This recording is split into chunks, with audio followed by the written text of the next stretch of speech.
हमने इस मंच से कांग्रेस पार्टी ने, श्री राहुल गांधी ने, हमारे अध्यक्ष ने लगातार सच सामने लाने का काम किया है।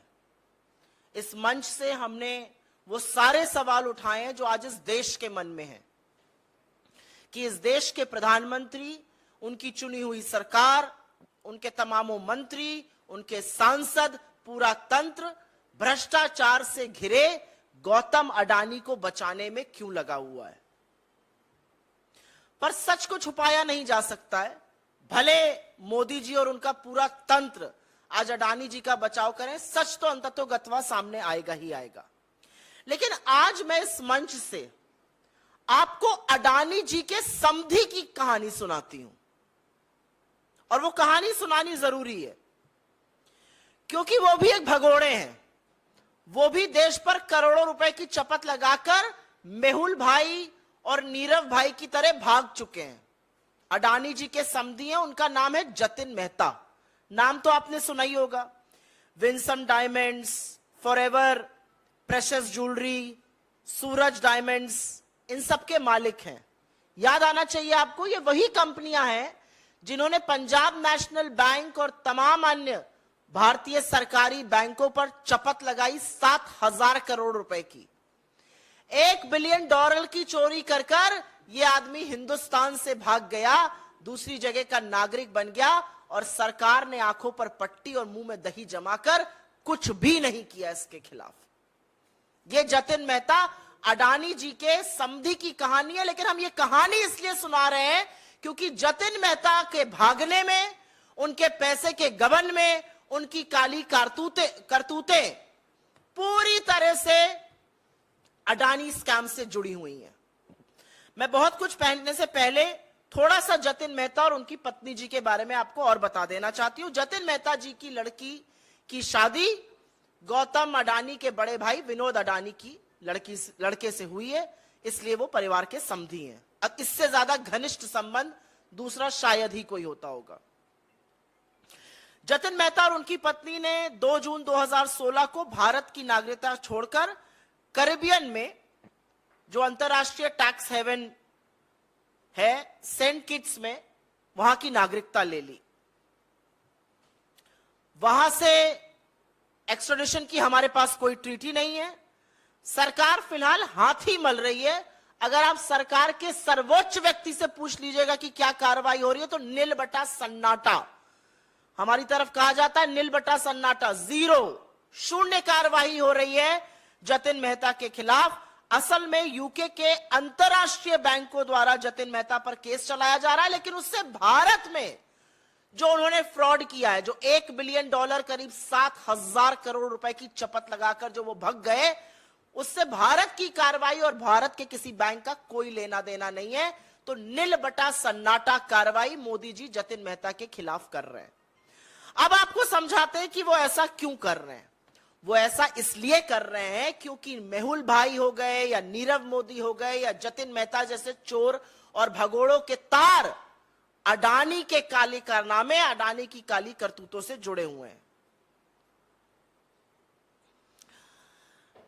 जतिन मेहता ने मेहुल भाई और नीरव मोदी की तरह वही स्वांग रचा, लेटर ऑफ क्रेडिट लिया बैंकों से, सोना इंपोर्ट किया और उसके बाद जेवर बनाकर एक्सपोर्ट किए। मजे की बात यह है कि जिन 13 कंपनियों को जतिन भाई ने दुबई में ये एक्सपोर्ट किया, वो जांच के बाद पता चल रहा है वो 13 कंपनियों का मालिकाना हक उन्हीं का था। वो एक्चुअल उन्हीं की कंपनियां थी, उनको उन्होंने एक्सपोर्ट किया और उसके बाद वो पैसा डुबा दिया गया। कह दिया गया पेमेंट नहीं हुआ, पैसा डूब गया। पैसा डूबा नहीं गया, पैसा डकार लिया गया। $1 बिलियन भारतीय बैंकों के, भारतीय करदाताओं के, भारत की सरजमी के $1 बिलियन, 7,000 करोड़ रुपए पूरी तरह से डकार लिए गए, ये स्वांग रच के कि हम एक्सपोर्ट कर रहे हैं। 13 कंपनियां उन्हीं की थी, उनको एक्सपोर्ट कर रहे थे। तो सबसे बड़ा मामला ये मनी स्विंडलिंग का बनता है। लेकिन ईडी भगवान जाने कहां है, समझ ही में नहीं आता किसकी तफ्तीश कर रही है, पता नहीं किस विपक्ष के पीछे पड़ी हुई है। अब आपको लेकिन सीधा तार और सीधी स्टोरी जो जतिन मेहता की अडानी के स्कैम से जुड़ी हुई है, बेनामी संपत्ति से जुड़ी हुई है, बेनामी पैसे से जुड़ी हुई है, जिस पर हम सवाल उठा रहे हैं वो समझा देते हैं आपको। अभी मैंने 13 कंपनियों का जिक्र इसलिए किया क्योंकि जिससे पता चले कि उनके ऊपर किस किस तरह के मामले चल सकते हैं भारतीय सरकार के, वो कैसे चूना लगाकर भाग गए, यह समझाना जरूरी था। इसलिए मैंने अभी आपको पहले उनके काले कारनामों के बारे में बताया।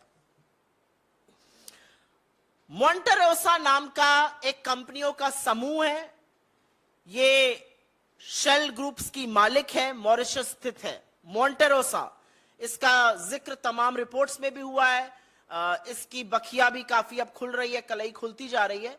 मोंटेरोसा समूह की जो कंपनियां हैं, ये तथाकथित तौर से उन शेल कंपनियों में पैसा डाल रही हैं जिनके थ्रू अडानी के पास पैसा आ रहा है। जो सवाल हम पूछ रहे हैं और जो सवाल देश पूछ रहा है, 20,000 करोड़ किसके हैं? यह 20,000 करोड़ बेनामी पैसा है जो शेल कंपनीज के माध्यम से अडानी समूह में आया है, और इन शेल कंपनीज का मालिकाना हक मोंटेरोसा समूह के पास है। जतिन मेहता और मोंटेरोसा के लिंक है आपस में, समधी साहब के और शेल कंपनीज के जो हेड हैं उनके आपस में लिंक्स हैं। मोंटेरोसा के सीईओ और चेयरमैन के साथ जतिन मेहता कई कंपनीज में डायरेक्टर रहे हैं। मोंटेरोसा के साथ चैंग ल्यूंग लिंग, जिनका हमने वो जो चीनी व्यक्ति था चैंग चुंग लिंग, जो चीनी कनेक्शन एक मोदी अडानी के साथ है, उस पर हमने जो बोला है उनके साथ लिंक है। मोंटेरोसा और जतिन मेहता का सीधे सीधे संबंध है, और इस संबंध के चलते, क्योंकि हम सवाल बार बार उठा रहे हैं कि 20,000 करोड़ किसके हैं, ये जो पैसा चोरी किया गया हिंदुस्तान से, जो गबन कर लिया गया, जो डकार लिया गया, ये किसका पैसा है? ये लेकर भाग गए, इनको वापस क्यों नहीं लाया जा रहा है? इनके खिलाफ क्या कार्रवाई हो रही है? भारत के बैंकों का $1 बिलियन, उस टाइम के हिसाब से $1 बिलियन, अभी और ज्यादा 7,000 करोड़ रुपए लेकर जतिन मेहता भाग जाता है, समधी साहब भाग जाते हैं, और मोदी जी कुछ करते नहीं है। और अब पता चलता है कि जो शेल कंपनियां लगातार अडानी में पैसा डाल रही हैं, उनसे उनके संबंध हैं। तो भैया सवाल तो बनेगा ही कि 20,000 करोड़ किसके हैं? ये बहुत बड़ी गुत्थी है, ये जलेबी है, और उस जलेबी को बना कौन रहा है? अडानी और मोदी जी मिलकर। और मैं इसलिए कह रही हूं मिलकर ये जलेबी बनाई और पकाई जा रही है, क्योंकि अगर ये जलेबी नहीं है तो ये और क्या है? हम बड़ा आरोप लगा रहे हैं और हर बार सवाल का जवाब नहीं आता। मैं अपनी बात को कंक्लूड करूंगी कुछ ज्वलंत सवाल पूछकर। जतिन मेहता को कौन बचा रहा है? जतिन मेहता जो गौतम अडानी के परिवार के समधी हैं, वही गौतम अडानी जो मोदी जी के परम मित्र हैं, उनको कौन बचा रहा है? उनके खिलाफ कार्रवाई क्यों नहीं की जा रही है? और अब कुछ तथ्य सुन लीजिए जिससे आप भौचक्के रह जाएंगे। सीबीआई ने 5 अप्रैल 2017, 3 साल बाद एफआईआर दर्ज करी, जबकि बैंकों ने 2014 से कहना शुरू कर दिया था कि जतिन मेहता जो है उसके खिलाफ शिकायत करी थी। 3 साल बाद एफआईआर क्यों दर्ज होती है? कौन बचा रहा है? एफआईआर में देरी क्यों हुई? क्या कार्रवाई की जा रही है? जतिन मेहता ने यहां से नागरिकता छोड़ी, वो सेंट किट्स में बस गए, उनके खिलाफ क्या कार्रवाई की जा रही है? ये तीसरा सवाल है, और ये तीसरा अहम सवाल है, कहां है सीबीआई की कार्रवाई, कहां है ईडी की कार्रवाई? चौथा एक बड़ा सवाल और है, चाहे वो इकोनॉमिक ऑफेंसेस विंग हो, चाहे वो ईडी हो, चाहे वो एसएफआईओ हो, चाहे वो वित्त मंत्रालय हो, 3.5 साल तक इस घोटाले में कार्रवाई क्यों नहीं की गई? सब लोग चुप क्यों रहे? क्योंकि वो गौतम अडानी के समधी हैं, क्योंकि कहीं पर उनके तार अडानी के काली करतूतों और अडानी स्कैम से जुड़े हुए हैं, इसलिए मोदी जी चुप रहे।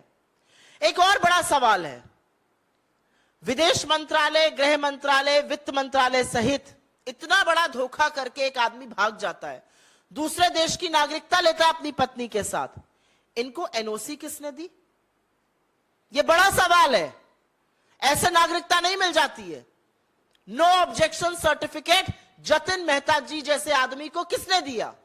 जतिन मेहता जो 7,000 करोड़ की चपत लगाकर भारतीयों का पैसा लेकर चूना लगाकर गबन कर डकार कर भाग गया और जिसका अडानी से लिंक है, अडानी के घोटाले से लिंक है, उसको एनओसी किसने दी दूसरी जगह की नागरिकता लेने के लिए? और ऐसी जगह की नागरिकता जहां से आप उसको वापस नहीं ला सकते। यह बड़ा सवाल है, किसने साइन किया उस फाइल पर, किसने एनओसी दी? और अंत में सवाल तो वही है, 20,000 करोड़ रुपए किसके हैं? मोदी जी इस पर चुप क्यों हैं? इस पर जेपीसी गठित करके दूध का दूध और पानी का पानी क्यों नहीं कर देते? और अब समझ में हमें यह पूरी तरह से आ रहा है कि चोरों का नाम लेते ही तिलमिलाते क्यों हैं साहब? नीरव मोदी का नाम ले लो, मेहुल चोकसी का नाम ले लो, मेहुल भाई का नाम ले लो, जतिन मेहता का नाम ले लो, बड़ा तिलमिला जाते हैं मोदी जी। और तिलमिला ही नहीं जाते हैं, बिल्कुल मौन धारण कर लेते हैं, सवालों का जवाब नहीं देते। सवाल पूछने वाले राहुल गांधी जी के खिलाफ एक षड्यंत्र रचते हैं और उनको डिस्क्वालीफाई कराते हैं। तो सवाल तो पूछे जाएंगे, और सवाल यह पूछे जाएंगे कि एक ऐसा व्यक्ति जिसके अब लिंक पता चल रहे हैं अडानी के महा स्कैम से, जो भारत में करोड़ों रुपए का गबन करके भाग गया और जो समधी है अडानी परिवार का, उसके खिलाफ आप क्या कर रहे हैं? I will very briefly make a statement in English on this because some very startling revelations have come to fore as far as the Adani scam is concerned. And you will be shocked to know some very shocking revelations that have happened. We have from this stage and this platform and as the Congress party raised questions on the Adani scam. We have consistently asked questions. Who does 20,000 crore belong to? Who is the owner of the 20,000 crore unaccounted illicit money that has flown into the Adani empire? And today we will tell you a story about Jatin Mehta. His daughter is married into Adani family, extremely close ties. You must have heard of Jatin Mehta. Jatin Mehta is the owner of Winsome Diamonds. He is the owner of Forever Precious Jewelry and Diamonds. He's also the owner of Suraj Diamonds. And if you remember Jatin Mehta swindled 7,000 crore rupees of Indian banks at that exchange rate, $1 billion, and fled this country right under the nose of Mr. Narendra Modi. He not just fled the country, he also took citizenship of St. Kitts in Caribbean. And an NOC was issued by the Indian government. No effort is being made to get him back. No effort whatsoever is being made to probe him. No effort whatsoever is being made to make him face the law and the legal system of this country. But I want to emphasize on the links that exist between Mr. Jatin Mehta and the Adani scam, which has now come to fore. Jatin Mehta, as you know, and he used exactly the same route that people like Mehul Bhai or Nirav Modi used, which was to import gold on the basis of letters of credit from Indian banks. They made it into jewelry. This jewelry was then exported to Dubai. It's shocking that the 13 companies to which this jewelry was exported in Dubai were eventually all owned by Jatin Mehta and his family. It was said that those companies refused to make the payments, and which is why that money turned into losses. Actually, that money was swindled by Jatin Mehta and family. That money belongs to honest taxpayers of this country. It's money that belongs to public sector banks of this country. It's money for which the ED and the CBI should be running from pillar to post, but nothing is happening on that.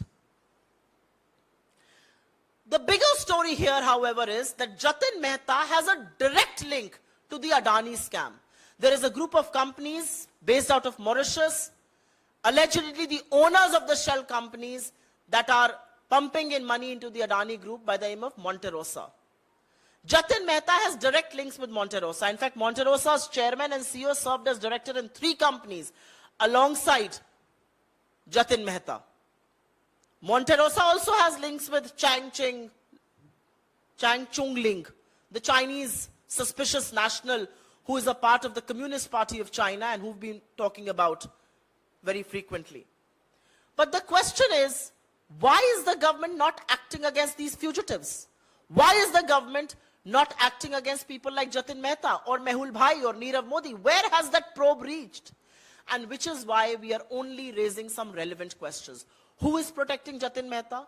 Why is the might of the Indian law not chasing him? What about the EOW, the SFIO, the CBI, the ED? Why are they not probing him? Why was an FIR registered 3 years, over 3 years, after the banks first said that Jatin Mehta is defaulting and he could be swindling money? And more than anything else, on 2nd June 2016, when the Prime Minister was Mr. Narendra Modi, right under his nose, Jatin Mehta and his wife took the citizenship of St. Kitts in the Caribbean. Who gave him an NOC? Who gave him a no objection certificate? Why was that no objection certificate issued to a fugitive who had swindled Indian money and who, of course, now has direct links to the Adani scam? Because there are direct links between Jatin Mehta and Monte Rosa, will the Indian government now probe Jatin Mehta further?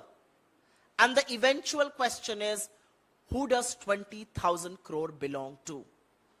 Where is that unaccounted Benami money coming from? Who is the owner of 20,000 crore rupees? And we, of course, now understand that why does Mr. Modi get so unnerved each time we talk about swindlers and fugitives like Nirav Modi or Mehul Bhai or Jatin Mehta?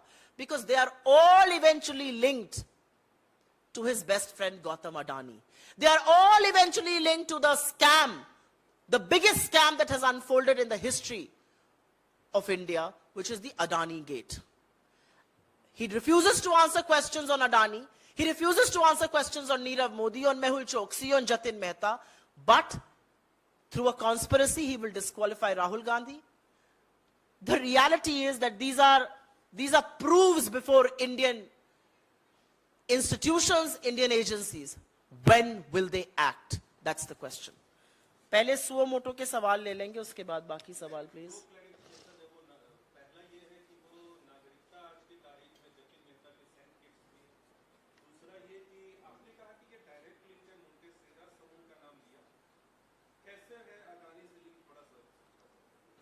दो जून 2016 को जतिन मेहता और उनकी पत्नी ने Saint Kitts की नागरिकता ली थी. भारत की नागरिकता को छोड़कर, पैसे गबन करके, पैसे डकार कर वो इस देश को छोड़कर भाग गए थे. और वो देश को छोड़कर मोदी जी की रजीम में भागे थे. मोदी जी की नाक के नीचे नीरव मोदी भागे, मोदी जी की नाक के नीचे विजय माल्या भागे, मोदी जी की नाक के नीचे मेहुल भाई भागे, और मोदी जी की नाक के नीचे, पता नहीं उनके संरक्षण के चलते या ये मैं नहीं जानती, लेकिन उन्हीं की नाक के नीचे जतिन मेहता भी भागे. ये सब लोग भाग जाते हैं. इनको वापस लाने में कोई कवायद नहीं की जाती है. एक आदमी के खिलाफ इंटरपोल अपनी नोटिस विड्रॉ कर लेता है. अब कोर्ट कह देता है कि वो भारत जा ही नहीं सकते. मेहुल भाई, मोदी जी उनको मेहुल भाई कहते हैं, उन्हीं के आदर में हम लोग भी उनको मेहुल भाई कहते हैं. तो सवाल यह है कि आपकी नाक के नीचे यह सब हो रहा है. लगातार नीरव मोदी पर बैंक्स लिख रहे थे कि ऐसा करने वाले हैं. सरकार ने क्या किया? विजय माल्या ने इस देश को छोड़कर भागने से पहले एक चिट्ठी लिखी थी तत्कालीन वित्त मंत्री को. उस चिट्ठी का खुलासा क्यों नहीं हो रहा है? उसके बारे में चर्चा क्यों नहीं हो रही है? तो आपकी नाक के नीचे से ये लोग भागे, फिर इन्होंने नागरिकता ले ली, और ऐसी जगह नागरिकता ली जहां से आप एक्स्ट्राडिशन नहीं कर सकते हैं. उसके लिए एनओसी तो भारत सरकार ही देता है. किसने दी एनओसी? वो किसने बोला हमें कोई ऑब्जेक्शन नहीं है, ये देश के हजारों करोड़ की संपत्ति, हजारों करोड़ का पैसा बैंकों को चूना लगा के भाग जाए, हमें कोई दिक्कत नहीं है, ये कहीं के भी नागरिक बन जाए, सानू की, हमें क्या करना है? तो ये तो मोदी जी ने किया है. और अगर मोदी जी ने नहीं किया तो इसका एक्सप्लेनेशन दे दे. 2016 से 2023 आ गया, 7 साल हो गए. कहां है ये भगोड़ा? क्या कार्रवाई हो रही है इस पर? जो यूके में कार्रवाई चल रही है वो इंटरनेशनल बैंक्स कर रहे हैं. उससे हमारा एक को बैंक का लेना देना नहीं है, एक संस्था का लेना देना नहीं है, एक एजेंसी का लेना देना नहीं है. अरे भाई, तो सीबीआई ने एफआईआर रजिस्टर करी थी, कहां गई वो सीबीआई की एफआईआर? क्या हो रहा है इस पर? ये सवाल पूछा जाएगा. ये आपकी नागरिकता का सवाल हो गया. मोंटे रोसा के साथ, और क्योंकि मैंने आपको उन 13 कंपनीज के बारे में बताया था, उसके बारे में भी थोड़ा सा क्लैरिटी दे देती हूं. सोना आयात करते थे, इंपोर्ट आयात करते थे, लेटर ऑफ क्रेडिट सरकारी बैंक इशू करते हैं, वैसे ही मेहुल भाई भी लाते थे, वैसे ही नीरव मोदी भी लाते थे। उस सोने को ज्वेलरी बनाते थे, वो ज्वेलरी दुबई की कंपनियों को बेची जाती थी, कंपनियां पैसा देती थी, उससे धंधा चलता था। भाई साहब ने क्या किया, समधी जी ने, जतिन मेहता ने, उन्होंने 13 कंपनियों को बेचा सोना की ज्वेलरी बनाकर, जेवर बनाए, खूबसूरत ही बनाए होंगे, जेवर बनाकर बेचा उन्होंने। लेकिन मजे की बात यह कि 13 कंपनियां उन्हीं की थी, और फिर कह दिया 13 कंपनी ने पेमेंट ही नहीं किया। पेमेंट नहीं, आप ही डकार गए वो पैसा, आपने पैसा हजम कर लिया, आपने चूना लगाया देश को, और बैंकों के मुंह पर चूना लगाकर आप देश छोड़कर भाग गए। अगर इससे बड़ा सबूत आपको चाहिए, और इसमें सारे मालिकाना हक हैं, हम आपको जो रिलीज देंगे, मैं कंफ्यूज नहीं करना चाहती हूं, इस मंच से सिंपल रखना चाहती हूं, इसमें सारे हैं, कैसे एक व्यक्ति का 90% स्टेक था, कैसे एक व्यक्ति का 100% था, कौन कौन उसमें निदेशक था, सारी काले कारनामे हैं उसमें। तो ये तो उनके काले कारनामों की बात हो गई। फिर उन्होंने मोंटेरोसा के चेयरमैन और सीईओ के साथ कई कंपनियों में डायरेक्टर बनकर वो रहे, और डायरेक्टर बनके ही नहीं रहे, उनके कुछ बिजनेस ताल्लुकात भी रहे। मोंटेरोसा का अडानी समूह में पैसा लगा हुआ है शेल कंपनीज के माध्यम से। तो भैया ये जो जाल है, इसका खुलासा कौन करेगा? हमने आक्षेप लगाया, हमने प्रूफ रख दिया, अब जांच तो सरकार करेगी ना, या जांच भी अगर हम जांच करेंगे तो हमें सरकार में जिस दिन बैठेंगे उस दिन दूध का दूध और पानी का पानी करेंगे। लेकिन जिस तरह से मोदी जी और उनका पूरा तंत्र इस पर आंख पे पट्टी बांधे हुए हैं, यह साफ है कि ऐसे भगोड़ों का संरक्षण ही इसलिए किया जा रहा है क्योंकि इनके तार अडानी से जुड़े हुए हैं। अगर ये भाई साहब समधी ना होते तो अभी तक हवालात में होते, समधी है तो पूरी खातिरदारी करी जा रही है। जी, on this, sorry,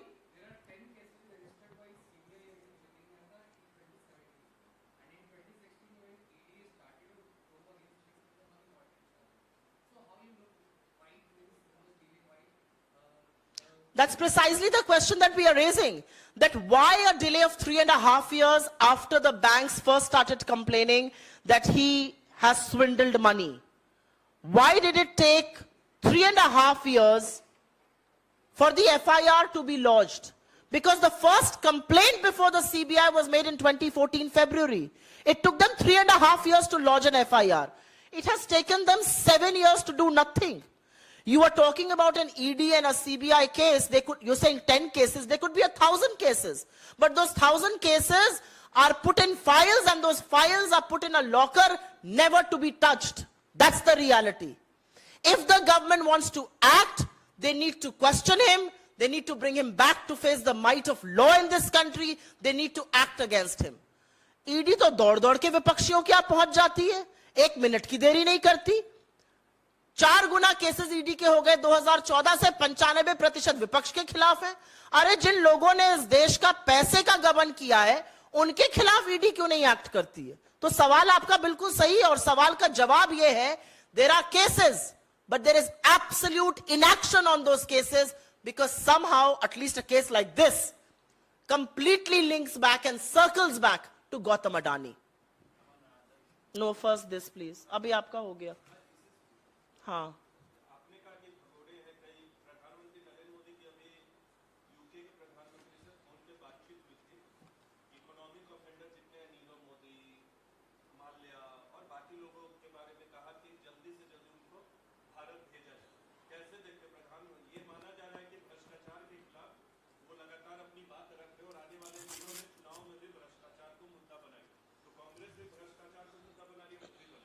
Modi ji भ्रष्टाचार को मुद्दा कैसे बनाते हैं? कहते हैं सब भ्रष्टाचारी एक मंच पर। कौन कौन उस मंच पे खड़ा है? नरेंद्र मोदी के साथ उस मंच पर सबसे पहले गौतम अडानी खड़े हैं, उनके बाएं पर शुभेंदु अधिकारी हैं, और थोड़ी दूर पर हेमंत बिस्व शर्मा है, उसी मंच पर नारायण राणे हैं, उसी मंच पर 40% सीएम बोम्मई है, उसी मंच पर येदियुरप्पा है। ये वो मंच है। पहले उस मंच से एक एक करके लोगों को जेल भेजना शुरू करें, उसके बाद बात करेंगे भ्रष्टाचार की। 40% आपकी जो कर्नाटक में सरकार है, जहां से आपका जल्दी फेयरवेल होने वाला है, जल्दी रुखसती होगी, वहां पर आपका डूबता जहाज जो है वो सबको दिख रहा है। 40% दुनिया की सबसे भ्रष्ट सरकार आप चला रहे हैं, और आप भ्रष्टाचार के बारे में बोलिएगा। और भाई साहब ये थोड़ी पुरानी स्क्रिप्ट हो गई।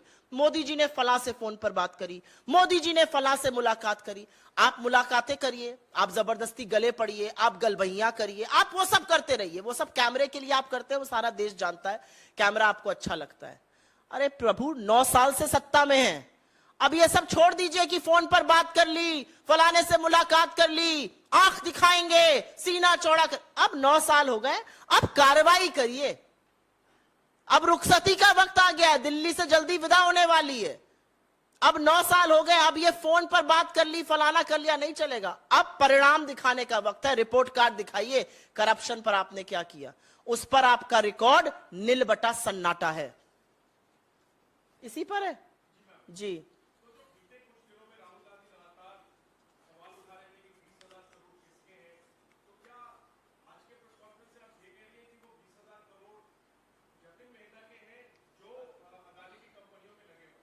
नहीं, मैं ये बिल्कुल नहीं कह रही हूं, और इसको बिल्कुल भी मिसलीड मत करने दीजिएगा आप।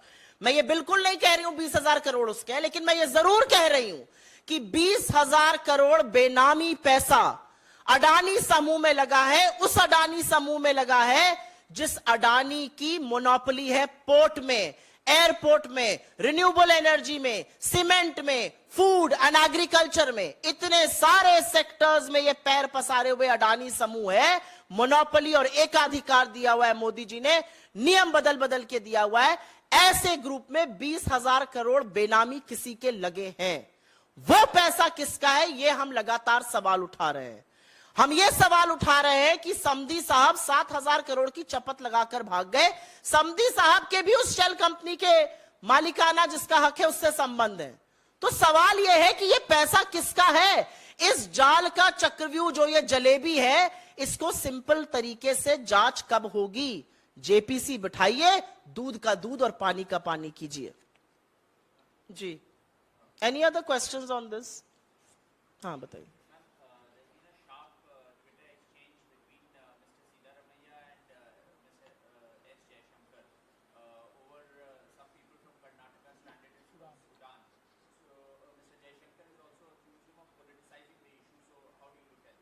You know, I am actually very shocked at the reaction that came. And I think our leader, Mr. Siddaramaiah ji, gave him an exactly apt reply when he said, if he is done with appalling, he needs to start assisting citizens. The problem with people in this government is, for every little thing, why do they get so riled up? He put out a message seeking the assistance of India's foreign minister to safely ensure the passage of citizens from Karnataka who are stuck in Sudan. What was so riling about it? The problem with most of these ministers who are so eager to prove their loyalty to their master and be his voice is that they have forgotten that they are sworn to certain responsibilities. They are sworn to accountability. This was nothing about politicizing. This was about seeking help. You may be helpless. You may be good for nothing. And that's truly who you are. You have decided to turn a 2 rupee toll. Good for you. Do all that you want to do. Ensure the safe passage of citizens back in India.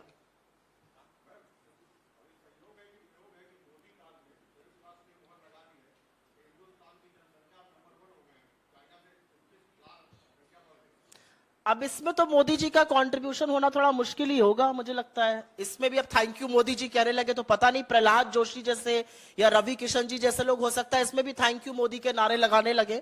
अब मुझे लगता है जनसंख्या बढ़ गई, उसमें मोदी जी का तो कंट्रीब्यूशन मुश्किल है, इसमें थैंक यू मोदी जी नहीं कहा जा सकता। लेकिन मेरा इस जनसंख्या के बढ़ने से आगे एक तथ्य है और इसमें एक सवाल है। जनसंख्या बढ़ रही है, हम विश्व के सबसे युवा राष्ट्र भी बन रहे हैं। हमारे युवाओं के लिए रोजगार कहां है? हम दुनिया के सबसे युवा राष्ट्र बन रहे हैं। जिसको डेमोग्राफिक डिविडेंड कहा जाता था वो आज डेमोग्राफिक डिजास्टर बन सकता है, क्योंकि हमारे युवाओं के पास रोजगार नहीं है, उनके रोजगार की कोई चर्चा नहीं है, उनके रोजगार की कोई बात नहीं है। वो रोजगार मांगते हैं तो उनको लाठियां चलाई जाती हैं। वो एग्जाम लिखने जाते हैं रोजगार के लिए, वो पेपर लीक भाजपाई करा देते हैं। वो एग्जाम लिखने जाते हैं, वहां पर पता चलता है परीक्षा निरस्त हो गई, अब सालों साल कोर्ट में बीत रहा है। हमारे बच्चे जब रोजगार मांगते हैं तो उनको हिदायत दी जाती है पकौड़ा तल लो। अरे पकौड़ा तलने वाला तेल भी आपने 90 से 200 कर लिया। और जिस गैस पर तला जाएगा वो 400 से 1200 हो गई।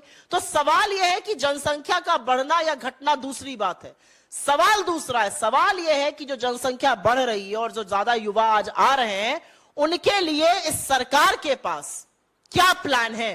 क्या कोई भी इस सरकार में यह सोच भी रहा है कि इस बढ़ती हुई जनसंख्या का या इस युवा राष्ट्र का या 60% जो युवा है इस देश में, उनके जीवन यापन का क्या होगा?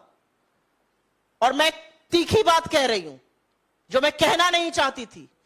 जो अपराध के मामले जिस गति से बढ़ रहे हैं और जैसे लोग अपराध करते हुए पाए जा रहे हैं, युवा, छोटे छोटे बच्चे, लड़की ने बात नहीं मानी गोली मार दो, लड़की ने बात नहीं मानी चाकू कर दो, चाकू भोंक दो, पिस्तौल चला रहे हैं ये लड़के।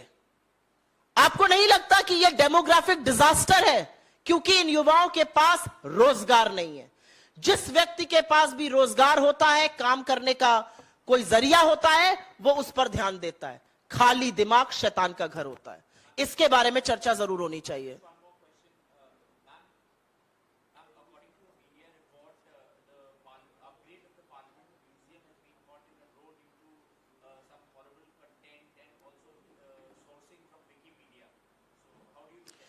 This government relies on fake news.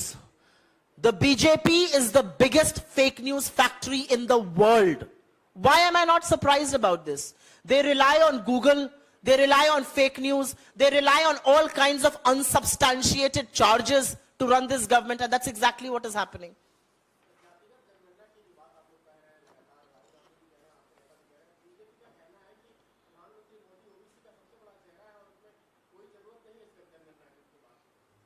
तो ओबीसी का चेहरा क्योंकि मोदी जी हैं, तो बाकी ओबीसी को उनका हक नहीं मिलना चाहिए। ऐसी बेकार की उल जलूल की बात भारतीय जनता पार्टी ही कह सकती है। मैं इस मंच से जो मेरे नेता ने कहा है उसको दोबारा से दोहराना चाहती हूं। चोरों को छुपाने के लिए, चोरों के बचाव के लिए आप पिछड़े वर्ग के पीछे छुपे, आपने ओबीसी कार्ड खेला। यह अलग बात है कि ओबीसी महासभा ने आपके अध्यक्ष को एक लीगल नोटिस भेजा है कि आपकी हिम्मत कैसे हुई चोरों के साथ हमारा नाम लेने के लिए। चोरों के बचाव में आप ओबीसी कार्ड खेलते हैं, और जब ओबीसी का वाकई में कुछ भला करना है तो आप उल जलूल के बयान देते हैं। 2011 की एक जनगणना, उसको सार्वजनिक करिए, जो हक है उसको दीजिए। उस आबादी को उसका हक क्यों नहीं मिल रहा है? यह सवाल क्या अपने आप में सवाल नहीं है? सरकार क्यों बच रही है जातिगत जनगणना से? और ये हम नहीं, ये तमाम विपक्षी पार्टी इसके बारे में बात कर रही है।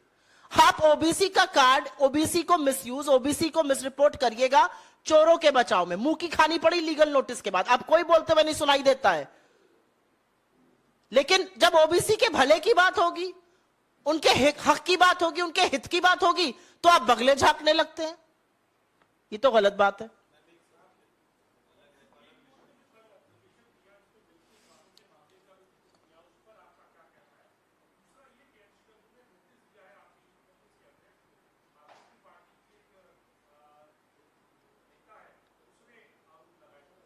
पहले मैं आपके बिल्किस बानो के सवाल पर जरूर जवाब देना चाहती हूं।